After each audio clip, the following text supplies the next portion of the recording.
할지어다. 아멘. 베드로전서에서는 주제가 고난입니다. 그리고 베드로전서의 고난이라는 주제를 자세히 살펴보면 고난에 세 가지 종류가 있다라고 말합니다. 몇 가지요? 세 가지. 첫 번째가 죄로 인한 고난이고, 두 번째가 제약된 세상에서 피할 수 없는 고난이고, 따라해 주셔서 감사합니다. 세 번째가 그리스도인으로서 받는 고난이 있다. 이렇게 베드로전서에서 말합니다. 이제 그럼 그 고난의 의미를 한번 좀 들어가 볼까요? 첫 번째, 죄로 인해 당하는 고난은 자신의 범죄로 인해 당하는 고난입니다. 잘못 선택하고 잘못 결정하고 잘못 길을 걸어간 것이죠. 말씀 함께 선포합니다. 죄가 있어 매를 맞고 참으면 무슨 칭찬이 있으리요. 그러나 선을 행함으로 고난을 받고 참으면 이는 하나님 앞에 아름다우니라. 너희 중에 누구든지 살인이나 도둑질이나 악행이나 남의 일을 간섭하는 자로 고난을 받지 말려니와. 고난을 당하는 것은 결국 내 죄가, 자기 죄가, 그런 살인이나 도둑질이나 악행이나 남의 일에 간섭하고, 혹은 죄가 있어 매를 맞고 그렇게 인내하고 참아야 되는 자기 죄가 있다는 거죠. 내 죄로 인한 고난이 있다는 겁니다. 두 번째 고난은 제약된 세상에서 피할 수 없는 고난을 말합니다.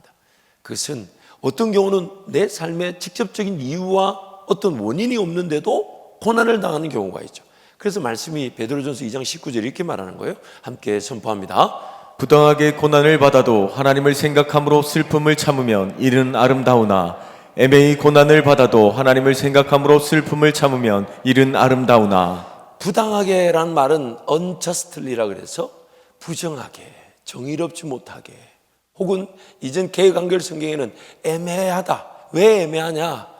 내가 이런 어떤 고난을 당할 이유가 없는데, 예를 들면 이런 거죠. 어떤 내가 뜻하지 않은 사건에 휘말릴 때, 어떤 사고에 휘말릴 때, 누군가 자신의 이익을 취하려고 그런 누군가가 상처를 입고 누군가가 죽음을 당할 수 있는 위기가 있는데 그거를 자행해서 그 일에 내가 결부되어졌을 때, 예를 들면 그런 거죠. 뭐 세월호 같은 사건들이죠.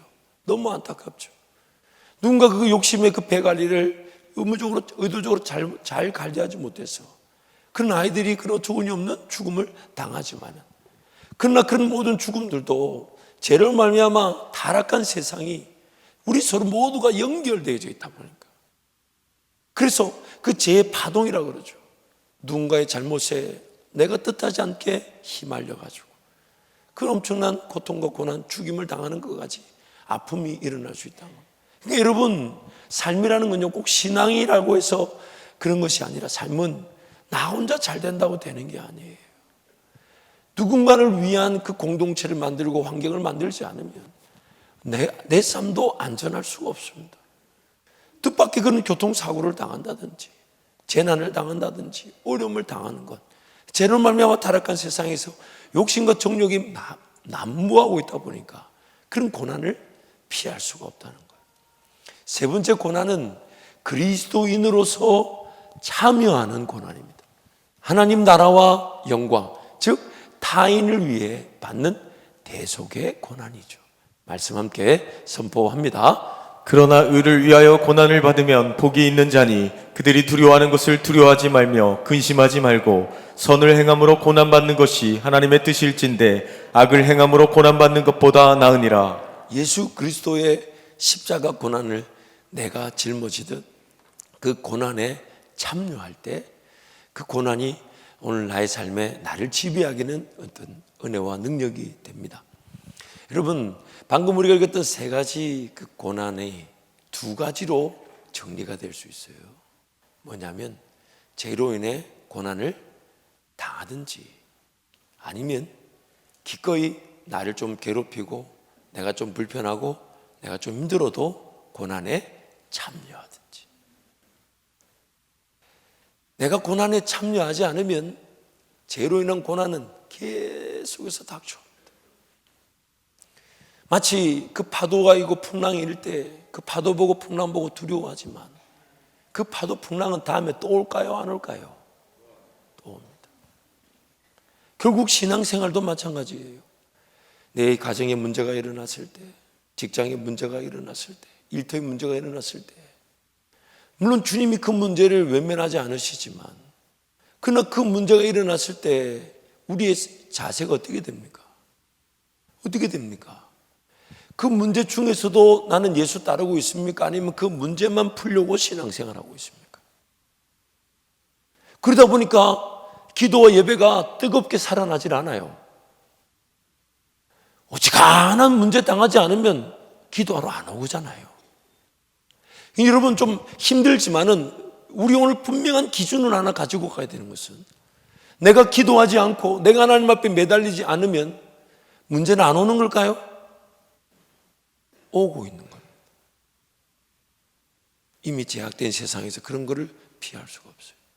내가 하나님의 지혜와 지식, 즉 말씀을 따라가지 않으면, 그럼 내가 그때 그 순간에 선택하는 그 결정, 그렇게 돈을 쓰고 시간을 쓰는 거는 문제를 일으키는 걸까요? 아니면 부흥하는 걸까요? 하나님의 말씀이 없는데 부흥하는 건 망하는 거죠. 망하는 거죠. 그러므로 오늘 우리가 분명히 자세를 취해야 될 것은, 죄로 인한 그 고난은 피할 수가 없다는 겁니다. 당합니다.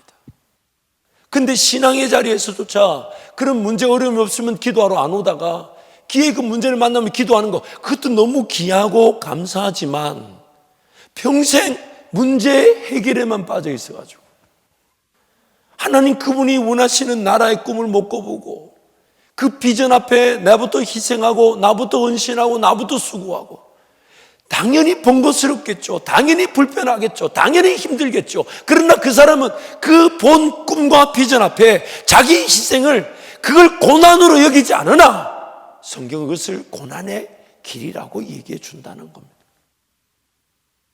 그러므로 하나님의 뜻은요, 우리가 고난을 당하기만 하는 것이 아니라 고난에 참여하는 겁니다. 참여하는 겁니다. 그래서 하나님은 이 고난에 참여함을 알려주시기 위해서 불같은 시련을 사용하십니다. 그 불같은 시련도 이미 우리가 살펴본 대로 죄로 말미암아 내가 지은 죄의 결과이거나 죄 가운데 타락한 세상에서 피할 수 없는 문제죠. 그래서 하나님이 죄로 인해 발생된 그 문제를, 어려움을 불같은 시련으로 사용해 주시죠. 그리고 이제 그 불같은 시련을 당하면 성도는 영적인 수준과 상태에 따라서 세 가지의 반응을 보입니다. 어떤 고통과 고난이 닥쳐왔을 때 세 가지 중에 하나의 반응을 보이는데, 첫 번째는 이제 이런 거죠. 우리가 너무 연약하니까 이렇게 반응하는 거죠. 왜 하나님은 이런 고통, 고난을 막아주지 않으셨을까? 왜 하나님은 이런 문제가 터지게 내버려 두셨나? 왜 하나님은 왜 나한테 이렇게 어려움을 처하게 만드셨나? 하나님 살아계신 거 맞나? 하나님 정말 살아계신 거 맞나?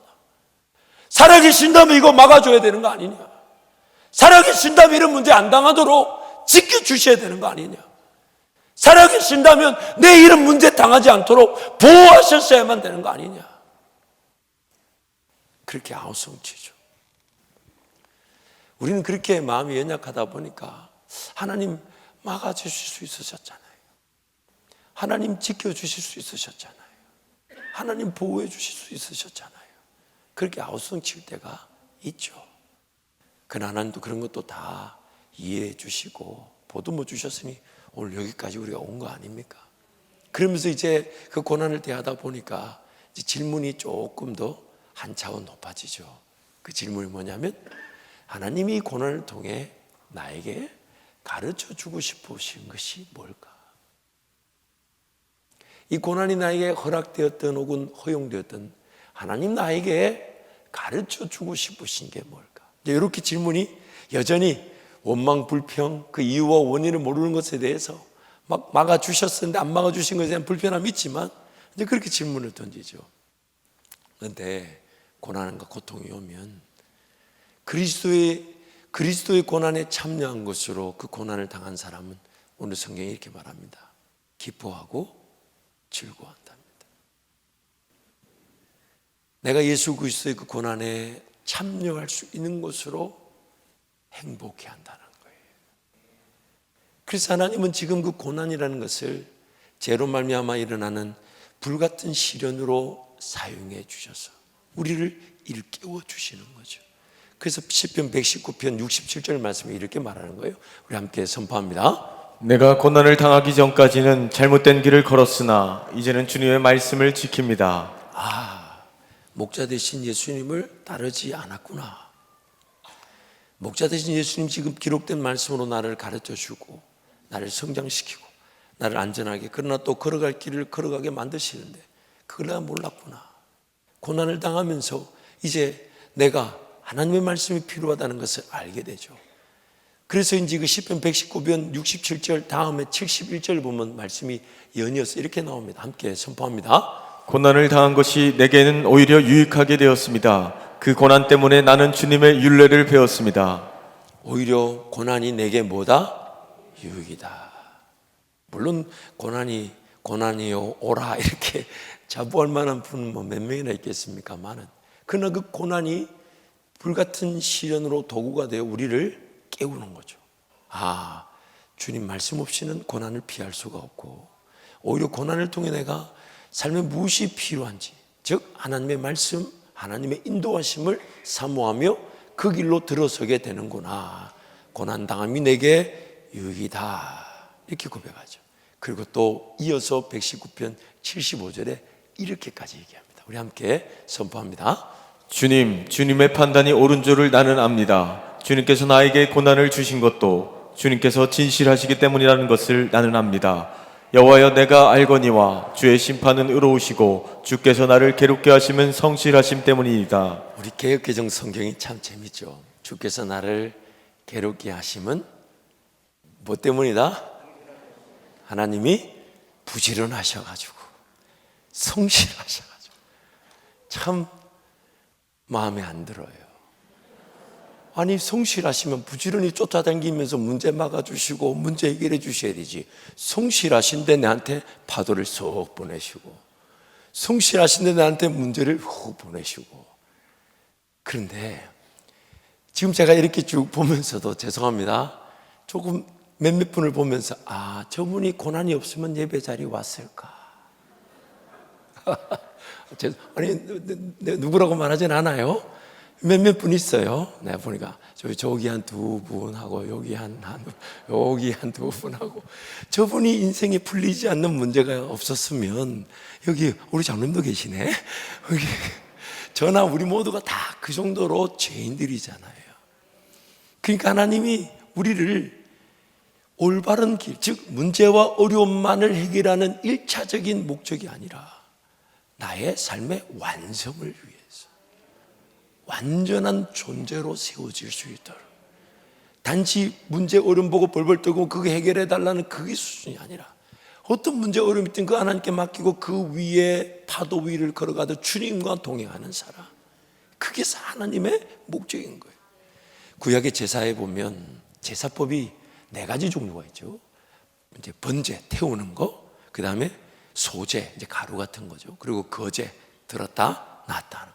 그리고 4번째가 있어요. 그게 뭐죠? 이거 흔드시는 거. 제사 제물도 구별되어야 되지만 그 방법 자체가 의미를 갖고 있는 거죠. 제사가 우리가 희생 제물로 살아가는 거 아닙니까? 로마서 12장 말씀에 우리가 드릴 영적 예배가 우리가 드릴 거룩한 예배 즉 제사다고 하고 있는데 내 삶이 예배자로 살아갈 때 하나님은 내 삶에 더욱 영광을 받으시기 위해 흔드십니다.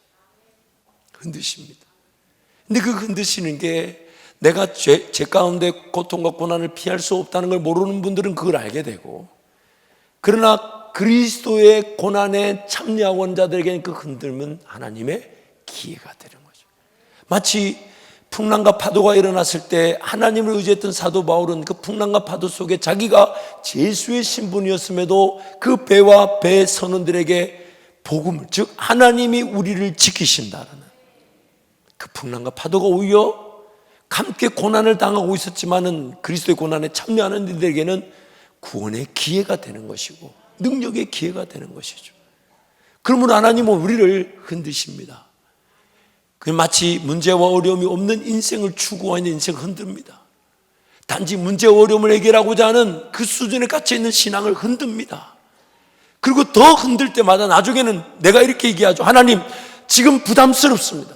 지금 어렵습니다. 내 힘으로는 그거 안 됩니다. 그러나 나부터 그 희생의 길을, 수고의 길을, 그리고 피 한 방울 남기지 않고 주님 나라 위에 쓰여질 수 있으면 내 삶을 흔들어 주십시오. 흔들어 주십시오. 그냥 평온한 바다를 추구하지 않고 그냥 잔잔한 인생을 추구하는 것이 아니라 어떤 파도와 풍랑이 쳐도 주님도 바라볼 수 있고 주님도 따라갈 수 있어 그 물 위에 발을 내디딜 수 있다면 내 삶을 흔들어 주십시오. 흔들어 주십시오. 항상 모자라게 해주시고 항상 불편하게 해주시고 항상 기도하지 않으면 안 되는 일들을 주십시오. 그러나 그 일로 인하여 그 흔들려졌던 고난과 고통을 인하여 단순히 인생이란 한계 안에 갇혀있지 않게 하여 주시고 주의 영광을 위해 사라지는 인생으로 거듭나게 해 주십시오. 거듭나게 해 주십시오. 거듭나게 해 주십시오. 그래서 네 번째, 그러므로 하나님의 뜻에 따른 고난, 그리스도인으로서 마땅한 고난에 참여하고자 할 때 우리는 죄로 인해 당하는 고난을 피하거나 넉넉히 이겨내게 됩니다. 내가 그리스도의 고난에 참여하지 않으면 죄로 인한 고난을 피할 수가 없어요. 죄로 인한 고난만 실험하면 평생 문제 해결, 돈 더 달라, 자식들 잘 되게 해달라, 그 문제에 평생 헤어나지를 못합니다. 그래서 오늘 본문 우리가 읽었던 12절 말씀 앞에 베드로전서 4장 1절 2절에 이렇게 결론을 내고 시작합니다. 함께 선포합니다. 그리스도께서 이미 육체의 고난을 받으셨으니 너희도 같은 마음으로 갑옷을 삼으라. 이는 육체의 고난을 받는 자는 죄를 그쳤음이니 그 후로는 다시 사람의 정욕을 따르지 않고 하나님의 뜻을 따라 육체의 남은 때를 살게 하려 함이라. 예수님이 고난을 받았으니 우리도 받으라. 왜? 1절 말씀 후반부 보세요. 이는 육체의 고난을 받은 자는 뭘 그쳤다고요? 죄를 그쳤다. 죄와 싸워 이길 힘이 예수 따라가는 겁니다. 예수 고난에 참여하는 겁니다. 물론 그 고난은 적극적으로 보자면 극대화된 고난이 있습니다. 지금도 전 세계 어느 곳에서든지 예수 복음 전하기에 비박받고 박해받고 목숨 잃는 고난이 있습니다. 그러나 오늘 우리는 고난이 없는 걸까요? 아니요. 아주 소극적인 그런 작은 발걸음에서부터 고난이 충분히 시작될 수 있습니다. 그래서 빌립보서 1장 말씀을 보면 사도 바울이 이렇게 고문하고 있어요. 빌립보서 1장 말씀 함께 선포합니다. 그리스도를 위하여 너희에게 은혜를 주신 것은 다만 그를 믿을 뿐 아니라 또한 그를 위하여 고난도 받게 하려 하심이라. 예수 믿는다는 것은 또한 고난에도 참여하게 하시는 거예요. 사도 바울이 이렇게 고백하면서 그 내용이 진일보되어져서 빌립보서 3장에서 이렇게 고백하죠. 함께 선포합니다.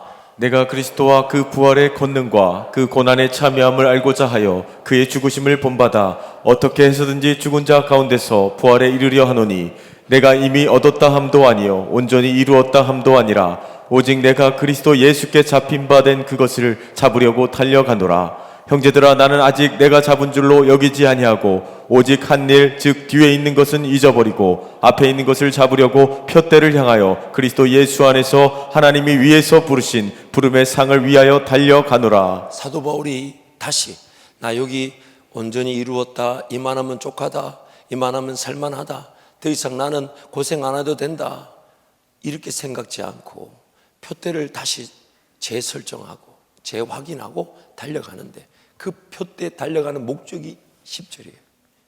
예수 그리스도의 부활의 권능과 고난에 참여함을 알고자 하려고. 고난에 참여하기 위해서.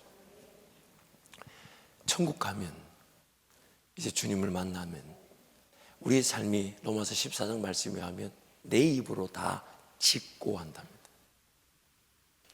내 삶에 일어났던 그 모든 것들이 다 순간 깨달아지면서 내 입으로 내 삶의 모든 걸 다 직고한다. 그런데 거기서 하나님은 심판, 즉 천국과 지옥에 대한 심판의 기준이 아니라 선악간의 상급의 기준으로 판단하신다는 거예요. 그럼 내 입으로 쭉 좋았던 거, 안 좋았던 거, 죄 지었던 거, 실패했던 거, 또 하나님께 쓰임 받았던 거 쭉 내 입으로 말하면서 나부터 그 평가를 나부터 알게 되죠. 물론 아쉬운 게 많지만 아마 이런 게 엄청 많을 거예요.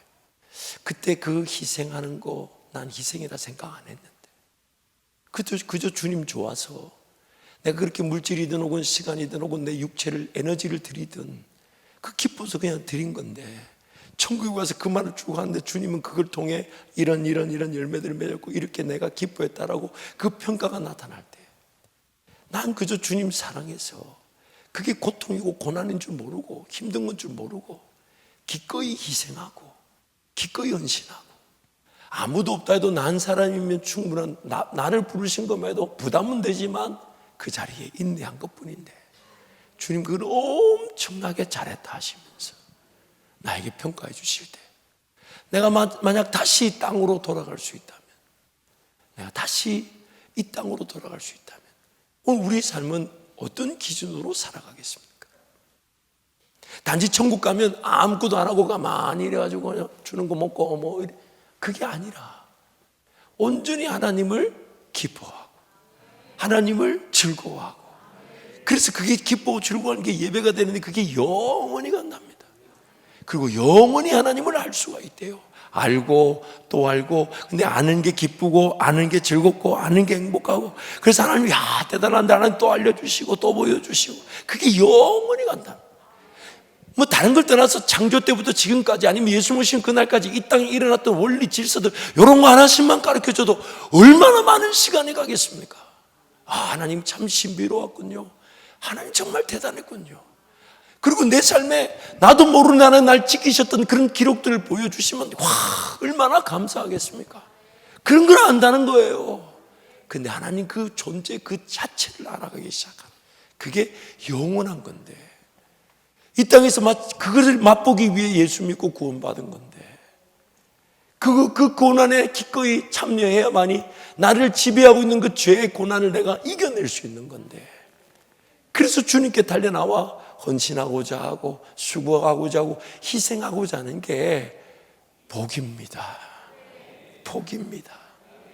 그래서 골로새서 1장에서 사도 바울이 이렇게도 고백하죠. 함께 선포합니다. 나는 이제 너희를 위하여 받는 괴로움을 기뻐하고 그리스도의 남은 고난을 그의 몸된 교회를 위하여 내 육체에 채우노라. 고난을 내 몸에 채운대요. 근데 그 고난이 뭡니까? 그리스도의 남은 고난이 즉 그의 몸된 교회를 위하여 그의 몸된 교회를 위하여 그러므로 오늘 우리는 어떤 고난을 당할 것입니까? 아니면 자처할 것입니까? 그저 인생살이 열심히 살죠. 직장생활, 일터 물론 그게도 다 사명의 자리며 하나님의 은혜로 돌아가야 되는 자리인데 근데 거기서 하나님 나라를 볼 줄 모르고 몸된 교회를 위해 고난에 내가 자처하듯 하나님의 그 고난 선한 행실 의를 위하여 핍박을 받는 자는 즐거워하라 이는 하늘에 그 상급이 있다 하셔서 그 고난 자체를 즐거워하면서 내 삶을 주님께 드릴 것인가 아니면 계속 파도와 풍랑에 시달릴 건가 시달릴 건가 사랑하는 우리 한밭질 성도 여러분 그리스도의 고난이 무엇인지를 묵상하시되 나도 그 고난에 참여할 수 있도록 하나님 나에게 가르쳐 주십시오. 나에게 가르쳐 주십시오. 그 고난에 참여하듯 순종하며 걸어갈 수 있도록 그래서 마침내 어떤 풍랑이 어떤 죄로 인한 어려움이 문제가 일어났든지 간에 해결해 주시든 안 해주시든 주님 바라보고 그 무리를 걷듯 어느 인생의 순간이든 주님과 동행하는 삶 주님과 동행하는 삶 그 은혜를 누리시기를 진심으로 축복합니다. 시간 같이 한번 동성으로 기도할까요?